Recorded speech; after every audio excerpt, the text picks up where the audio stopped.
जय माता की आप सभी को माँ दुर्गा मेडिटेशन सेंटर में एक बार फिर से आप सबका स्वागत है। देखिए आज पितृ पक्ष का प्रारंभ हो चुका है, तो आप सब अपनी पितृ शांति के लिए प्रार्थनाएँ कर रहे होंगे और जो भी रिचुअल्स हैं उनको कर रहे होंगे।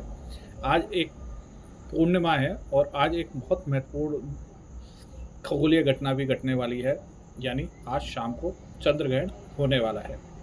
चंद्रग्रहण एक खगोलीय घटना है जिसके अंतर्गत जो पृथ्वी है हमारी, वो सूर्य और चंद्रमा के बीच में आ जाती है, जिसके कारण चंद्रमा का प्रकाश बहुत ही कम हो जाता है और हमें चंद्रमा लाल दिखाई देता है, जिसे हम ब्लड मून भी के नाम से भी जानते हैं। ये क्योंकि जो चंद्रमा है वो हमारे पृथ्वी के सबसे नज़दीक ग्रह है, उपग्रह है, जो हमारे पृथ्वी के समस्त जीवों को, स्पेशली जल तत्व वालों को बहुत प्रभावित करता है। हम मनुष्य में भी जल तत्व है, तो हमें भी बहुत प्रभावित करता है। हमारे मूड स्विंग्स, हमारी ऊर्जाएं, उथल पथल, ये सब चंद्रमा के कारण होता है। जब चंद्रग्रहण होता है तो ऊर्जाएं जो होती हैं उनका बहुत ज़्यादा कहते हैं कि अप्स एंड डाउन्स होते हैं, जिसको अगर हम अप में अगर ऊर्जा को हम ग्रहण कर सकें और डाउन में उसको संतुलित रख सकें, उसको डाउन ना जाने दें, तो ग्रहण हमारे लिए बहुत ही उत्तम रहता है। देखिए हिंदुइज्म में ग्रहण इसलिए माना जाता है, ये माना जाता है कि राहु जो ग्रह होता है वो चंद्रमा को खा लेता है, कुछ समय के लिए अपने मुंह में रख लेता है, जिसके कारण चंद्रग्रहण होता है। चंद्रग्रहण का भारतीय ज्योतिष में या सभी संसार की ज़्यादातर ज्योतिष में चंद्रग्रहण जैसे कि खगोलीय घटना का और स्पिरिचुअलिटी में बहुत ही महत्वपूर्ण स्थान है। देखिए जितनी भी खगोलीय घटना होती हैं उन सब का स्पिरिचुअलिटी और एस्ट्रोलॉजी बहुत ही इम्पोर्टेंस होती है। अब इसमें जो चंद्रग्रहण है, इसमें आप अगर साधक हैं और स्पिरिचुअल व्यक्ति हैं, तो आप इस दिन उत्पन्न ऊर्जाओं को अपनी साधनाओं को वेग देने के लिए इस्तेमाल कर सकते हैं। इस दिन किया हुआ मेडिटेशन और जाप का बहुत अधिक फल मिलता है। देखिए बहुत लोग को नहीं पता होता है इन खगोलीय घटनाओं की ऊर्जाओं को कैसे इस्तेमाल किया जाए, तो वो इससे होने वाले स्पिरिचुअल लाभ को खो देते हैं। हमें क्या करना चाहिए और क्या नहीं करना चाहिए, आइए इस विषय में बात करते हैं। देखिए जब भी ग्रहण की घटना होती है तो हमें खाना नहीं खाना चाहिए, ब्रह्मचर्य का पालन करना चाहिए। देखिए बच्चे बीमार हैं, उनके लिए थोड़ी रिलैक्सेशन है, लेकिन अगर आप साधक हैं तो आपको इन नियमों का पालन करना चाहिए। साथ में कोई भी ऐसा कार्य नहीं करना चाहिए, नया कार्य नहीं करना चाहिए जिससे उसका नकारात्मक प्रभाव आपके ऊर्जाओं पर और आपके शरीर पर पड़े।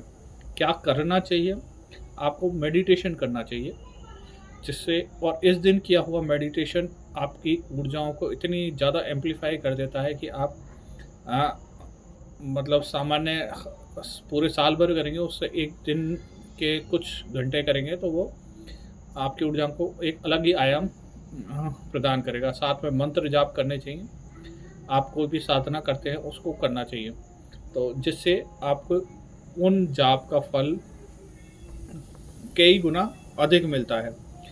जब ये खगोलीय घटनाएं होती हैं, ये स्पेशली जैसे चंद्रग्रहण या सूर्य ग्रहण होता है, तो इस दिन कई जो लोगों के पोर्टल्स हैं वो खुल जाते हैं, ठीक है, उनमें डायरेक्ट एक्सेस हो जाता है।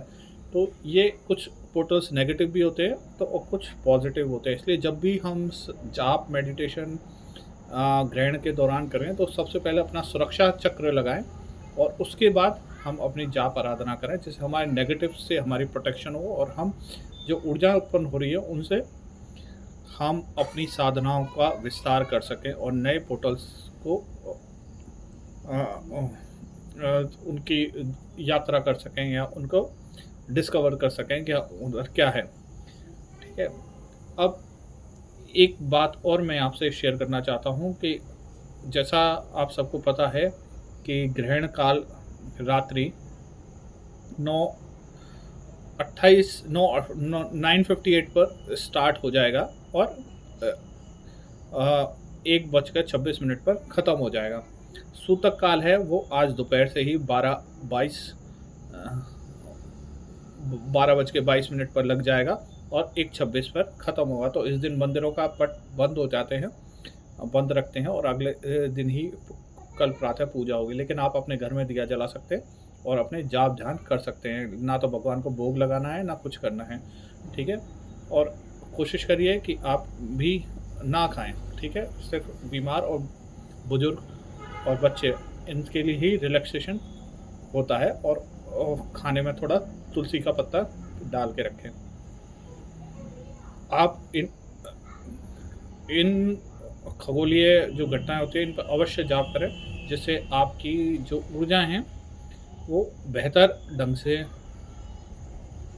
ग्रोथ कर सकें। यानी आप जितना साल भर करेंगे, उस दिन की हुई पूजा और जाप से ही वो इतना गुना ज़्यादा फल आपको मिलेगा, ठीक है? देखिए, एनर्जी को जब हम नेचर के साथ अलाइन करते हैं, तब हमें बहुत अच्छे रिज़ल्ट्स प्राप्त करते हैं। कि अगर हम नेचर के साथ अलाइन नहीं करेंगे, तो हमें रिज़ल्ट्स मनचाहे रिज़ल्ट्स प्रदान नहीं करते। इसलिए कहते हैं कि कई बार हम कहते हैं कि कि एस्ट्रोलॉजी में जब ग्रहों की दशा और आपके जाप जब अलाइन होते हैं, तब आपको पूर्णतः फल प्राप्त होता है। ऐसे ही जब ये महत्वपूर्ण इवेंट्स होते हैं, तो इनसे भी जो ऊर्जाओं को आप अलाइन करेंगे अपनी को, तो वो और ज़्यादा तेज़ गति से गति करेंगी और आपको पूर्ण फल मिलेगा। जो साल भर में मिलना चाहिए था, वो आपको एक दिन में मिल सकता है। तो इसी के साथ आपको ये वीडियो अच्छा लगेगा और समझ में आया होगा कि ये घटना क्यों महत्वपूर्ण है। जय माता की।